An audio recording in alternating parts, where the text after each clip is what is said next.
ساعة 12 و52 دقيقة في الليل، I need an ambulance right away. Somebody came in. وتحديدا في منزل عائلة الباري في ولاية الفلوريدا. فجأة بتنقلب حياة هي العائلة 180 درجة. فجأة بيسمعوا صوت الصراخ بيطلع من داخل بيته، I need an ambulance right away. Somebody came in and stabbed my son. ولما يستيقظوا من النوم بيلاقوا مشهد بحياة عمرهم ما راح ينسوا هيدا المشهد. السلام عليكم، أنا أبو الزير، واليوم رجعت لكم بقصة جديدة. قصتنا اليوم يا جماعة الخير قصة بتخوف. كالعادة قبل ما نبلش بالقصة بتمنى انكم ما تنسوا لايك واشتراك وتفعيل الجرس أهم شيء. وهلأ خلينا نخش على موضوعنا المرعب. جيمس باري ولد في 28/5 عام 1995 في منطقة ويلينغتون في ولاية الفلوريدا الأمريكية. انفصل والدين جيمس باري في عام 2002، وقتها جيمس كان عمره 7 سنوات. أثناء الانفصال جيمس قرر يعيش مع أمه اللي اسمها نيكولاي وأخته الإسكندرة. فوالدين جيمس والإسكندرة كانوا يتواصلوا مع بعض مشان تربية أولاده. أثناء المراهقة جيمس تعرفت على وحدة اسمها ميلينا إم. يوم عن يوم علاقة بين جيمس وميلاني كانت عم تتطور، تحولت من صداقة إلى الحب في يوم من الأيام. فهي البنت اللي اسمها ميلينا إم كانت دائما تزور منزل جيمس وتقضي وقتا طويلا مع عائلة جيمس، خاصة في إجازات، لأنه هي كانت عايشة في نيويورك. هي كانت عايشة في فلوريدا، ولكن في أحد من أفراد عائلتها اعتدى عليها جسديا، فصار في خلافات بيناتهم. قررت ميلاني إم أنها تعيش في نيويورك، تشتغل وتدرس هنيك. مع مرور الوقت صارت علاقة بين جيمس وميلاني تتوتر أكثر وأكثر. طيب يا أبو الزير ليش؟ جيمس كان يفتح بثوث الألعاب على أحد المواقع ما رح أذكر اسمها، فيوم عن يوم كان عم ينشهر وعم يصير عنده متابعين كتير. فبنات كانوا يتواصلوا مع جيمس وكانوا يعلقوا له على بث المباشر.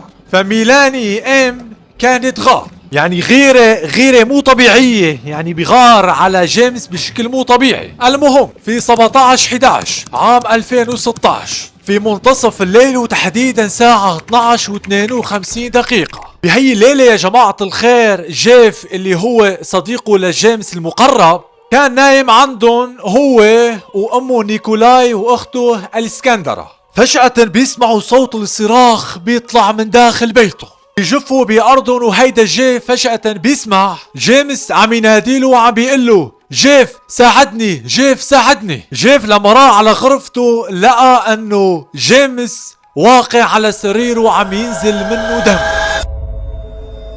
غرفته وسريره كان في كميات كبيرة من الدم. جيف حاول يوقف الدم ولكن للأسف ما قدر. والدة جيمس اتصلت بحالة طوارئ انه ابني عم ينزل منه دم، انه في حدا طاعنه. خلال دقائق الشرطة بيكونوا عنده في البيت. الشرطة هون اول ما يدخلوا على البيت بيلاقوا انه هدول الاشخاص اللي كانوا بداخل البيت دياتهم وجسمهم كلها دم، ودم على سرير وعلى الأرض وعلى الجدار، يعني دم معبى في البيت. الشرطة كانوا في حالة الصدمة اللي هن شافوه، لكن الشرطة قبل ما يوصلوا على البيت جيمس توفى. شو يلي صار بالضبط ومين يلي قتل جيمس ما حدا عرف نهائيا، لكن الشرطة شكوا من واحد بين هدول 3 أشخاص اللي هن جيف اللي هو صديقه مقرب لجيمس وأمه وأخته لجيمس. عملوا معهم تحقيقات، لقوا أنه هدول 3 أشخاص ما لهم أي تورط بقتل جيمس. شرطة وهن عم يبحثوا منزل، عم يبحثوا مكان الجريمة، بيلاقوا هيدا الموبايل على الطاولة. فشرطة جابوا هيدا الموبايل عند هدول 3 أشخاص، قال انه هيدا الموبايل لمين؟ الكل انصدم محله، قال انه هيدا الموبايل لوحدة اسمها ميلينا إم حبيبة جيمس. فالشرطة خبروها انه وين هي البنت، فخبروا الشرطة انه هي ساكنة بنيويورك، ونحن ما بنعرف شو اللي جاب تليفونها لهون. كل الاتهامات اتجهت لعند هي البنت اللي اسمها ميلاني. فعائلة جيمس كانوا مصدومين انه هيدا الموبايل شو جابوا لهون، الشرطة هون حاولوا انه يفتحوا موبايلها، ولكن بعد محاولات طويلة قدروا يفتحوا موبايلها، وهون كانت الصدمة. شافوا بموبايلها انه صار في محادثات قوية وعنيفة بين جيمس وميلاني قبل وقوع الجريمة تقريبا شي ساعات. اهم النقاشات اللي صارت، جيمس قايه لميلاني انه نحن لازم ننفصل لانه انا ما صرت حبك مثل قبل، وعم تتهميني باشياء انا ما الي فيها، خيانات ما خيانات والى اخره. وهي كانت ترفض الانفصال من جيمس، يعني كانت تعارض بشدة انفصال من جيمس. فالشرطة ساعة عن ساعة عم يشكوا بهي البنت. شرطة بعدها بفترة قصيرة لما راحوا لعند اهلها انه بركي هي عند اهلها، على الرغم انه في خلافات بيناتهم، ما لقوها هنيك. ولما اهلها سألوها انه ليش عم تطالبوا فيها، شرطة حكوا لاهلها انه بنتكم متهمة بجريمة. عائلتها كانوا في حالة صدمة. بعدها بيوم تماما شرطة بيشوفوا في احد الكاميرات في ولاية الفلوريدا ميلاني كانت في سيارتها عم تبتعد من المكان الجريمة اللي صارت، وتحديدا بنفس التوقيت اللي صار فيها الجريمة، وعم تتجه الى ولاية الماريلاند. ميلاني اجت من نيويورك الى فلوريدا وبعدها راحت على ولاية ماريلاند.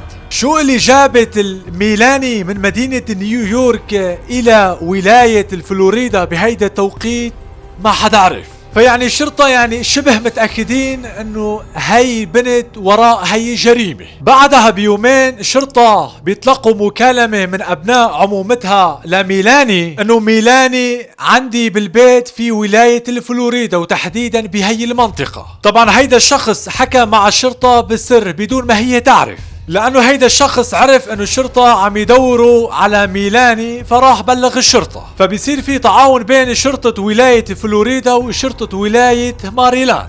فشرطة ولاية الماريلاند بيروحوا لعندها على البيت، بصيروا يسألوها كذا أسئلة ولكن ما بتخص الجريمة، يعني ما حكوا عن الجريمة نهائيا. صاروا يسألوها انه شو اللي جابك لهون، ليش اجيتي لهون، ايمت اخر مرة شفتي والدك او عائلتك. فجوابها كانت غير دقيقة وكانت متلبكة. ميلاني والشرطة وهن عم يحكوا مع بعض ميلاني تصير تبكي. فالشرطة بيسألوها ليش عم تبكي؟ تحكي للشرطة انه انا مكتئبة ويعني صايرة معي شوي مشاكل في امتحانات لهيك عم ابكي. Do you have any other questions for us? What's going on, Melanie? I'm scared. What are you scared about? Okay. هون الشرطة بياخدوا سيارتها وبيودوها الى مكان اخر وبيفحصوها. اول ما يفحصوا يا جماعة الخير بيشوفوا انه السيارة في عليها اثار الدماء،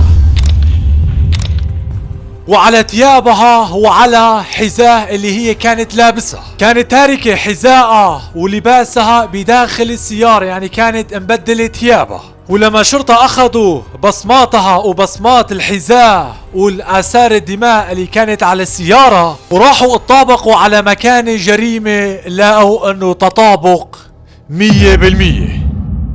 يعني ميلاني هي يلي قتلت جيمس. هون الشرطة بعد ما شافوا انه ميلاني هي يلي قتلت جيمس جابوها تحت تحقيقات، لكن هي ما كانت تعترف. قالت انه انا ماني دخل بهي الجريمة نهائيا، واصلا لما سمعت بهي الخبرية منكم دخلت بحالة صدمة. ولكن بعد الضغط الطويل ميلاني اعترفت انه هي قتلت جيمس. صارت تحكي للشرطة انه وقت لما قال لي انه انا بدي انفصل عنك فقدت السيطرة عن حالي ورحت جبت سكينة من مطبخهم وطعنته اكثر من 4 طعنات، فما قدرت سيطر على حالي. ما بعرف انا ليش هيك عملت.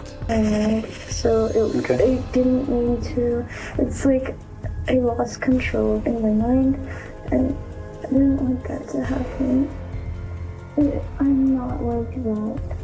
عائلة جيمس لما سمعوا هيدا الحكي انه ميلاني هي يلي قتلت جيمس انصدموا صدمة مو طبيعية، لانه اغلب اوقاتها كانت تقضي في هيدا المنزل وخصص في اجازات. يعني ليش هيك عملت؟ وفي تاريخ 24/10 عام 2019 المحكمة حكموا عليها بسجن 50 عام. يعني هي ما راح تطلع من السجن الا في عام 2065. وبس وصلنا لنهاية المقطع، وهلق بنقول لكم سلام عليكم.